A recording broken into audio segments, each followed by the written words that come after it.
তোমরা তোমাদের মুখ পূর্ব দিকে ফেরাও বা পশ্চিম দিকে ফেরাও, এতে কিন্তু কোনোই কল্যাণ নিহিত নেই।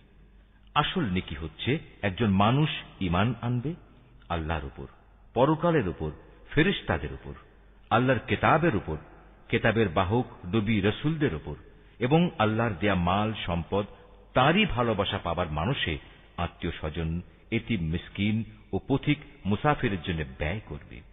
সাহায্য প্রার্থী দুস্থ মানুষ, সর্বোপরি মানুষদের কয়েদ ও দাসত্বের বন্দী দশা থেকে মুক্ত করার কাজে অর্থ ব্যয় করবে। নামাজ প্রতিষ্ঠা করবে, দারিদ্র বিমোচনের জন্য যাকাত আদায় করবে। তাছাড়াও রয়েছে সেসব পুণ্যবান মানুষ যারা প্রতিশ্রুতি দিলে তা পালন করে, ক্ষুধা দারিদ্রের সময় ও দুর্দিনে ধৈর্য ধারণ করে। মূলত এরাই হচ্ছে সত্যবাদী এবং এরাই হচ্ছে প্রকৃত আল্লাহভীরু মানুষ।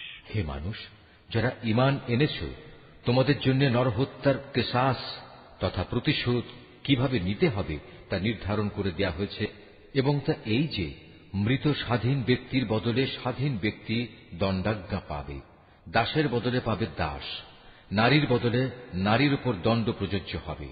অবশ্য যে হত্যাকারীকে, যাকে হত্যা করা হয়েছে, তার পরিবারের লোকেরা কিংবা তার ভাইয়ের পক্ষ থেকে ক্ষমা করে দেয়া হয়, তার ক্ষেত্রে কোন ন্যায়ানুগ পন্থা অনুসরণ করে তা সম্পন্ন করতে হবে। এটা তোমাদের মালিকের পক্ষ থেকে দণ্ড হ্রাস করার উপায় এবং তার একটি অনুগ্রহ মাত্র। যদি কেউ এর পরেও বাড়াবাড়ি করে তাহলে তার জন্য কঠোর শাস্তি রয়েছে। হে বিবেকবান লোকেরা, আল্লাহর নির্ধারিত এই কিসাসের মাঝেই সত্যিকার অর্থে তোমাদের সমাজ ও জাতির জীবন নিহিত রয়েছে। আশা করা যায় অতঃপর তোমরা সতর্ক হয়ে চলবে।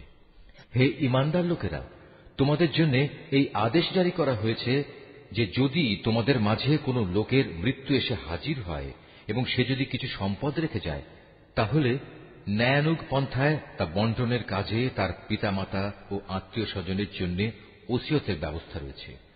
এটা পরহেজগার লোকদের উপর একান্ত করণীয়। যারা তার এই ওসিয়ত শুনে নেওয়ার পর নিজেদের স্বার্থে তা পাল্টে নিল, তাদের জানা উচিত এটা বদলানোর অপরাধের দায়িত্ব তাদের উপরই বর্তাবে। আল্লাহ তাআলা সবকিছুই শোনেন এবং সবকিছুই তার জানা। অবশ্য কারো যদি ওসিয়তকারীর কাছ থেকে এ ধরনের আশঙ্কা থাকে যে সে পক্ষপাতিত্ব করে কারো প্রতি অবিচার করে গেছে কিংবা কারো সাথে এর ফলে নাইনসাফি করা হয়েছে, তাহলে যদি সদিচ্ছা নিয়ে মূল বিষয়টি সংশোধন করে নেয়, এতে তার কোনো দোষ হবে না। আল্লাহ তাআলা বড়ই ক্ষমাশীল, মেহেরবান। হে মানুষ, তোমরা যারা ঈমান এনেছ, তোমাদের উপর রোজা ফরজ করে দেয়া হয়েছে, যেমনি করে ফরজ করা হয়েছিল তোমাদের পূর্ববর্তী লোকদের উপর, যেন তোমরা এর মাধ্যমে আল্লাহকে ভয় করতে পারো। রোজা ফরজ করা হয়েছে কয়েকটি নির্দিষ্ট দিনের জন্য।